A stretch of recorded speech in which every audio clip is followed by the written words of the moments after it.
In many parts of the country, there are so many buildings left disused and in disrepair that a lot of local councils employ their own empty property officers. They're tasked with the job of tracking down the owners and hopefully rescuing these buildings from ruin.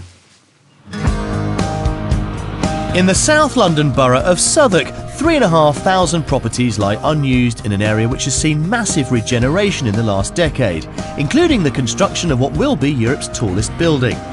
But not all property has benefited from this investment.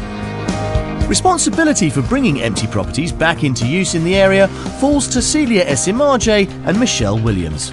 With a combined experience of more than 20 years in the business, they have a target this year of getting 135 places lived in again. My job is to bring back as many privately owned empty properties back into use as possible. They're heading to a flat we featured in our last series, which two property hunters were considering as their first home together. Let's see what you think of this. This isn't probably as big as the living space as only because we'd want it combined with the kitchen, ideally. Yeah. Sadly, it wasn't for them, and even worse for its owner, it stood empty for the past year.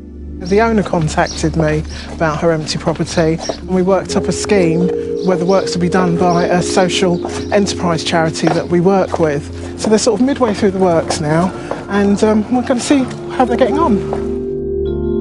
Today, Celia and Michelle are meeting Stuart from a charity that trains the homeless and long-term unemployed in the building trade. On the left-hand side, you've got the bathroom. OK. Oh, lots of changes in here. Loads of changes, yeah. Grants from the council have made possible the renovation work here, provided the flat will be rented out to people on the housing waiting list for the next 5 years. Without Celia and Southwark Council, we wouldn't have had the building back here to do up, and the trainees wouldn't have had the opportunity to get all that experience, which is so vital for them to get into gainful employment.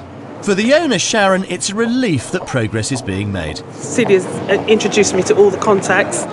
To me, she's been like a lifesaver. I thought I was completely at my wit's end. I didn't know what to do because the property wasn't selling. A previous conversion job had created an awkward layout, but now this has been improved, so the flat will be more appealing to future residents. Wow, oh my gosh. This has changed. This was the 2 bedrooms that we've knocked into one. That used to be my room.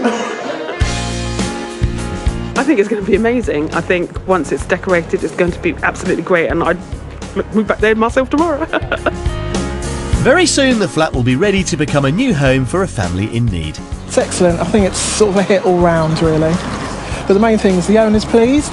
We found an option that works for her. We're pleased because we're getting it turned around quickly towards our target, as you know, 135 properties. Not easy to achieve. And obviously, it's another flat ready for a family to move into.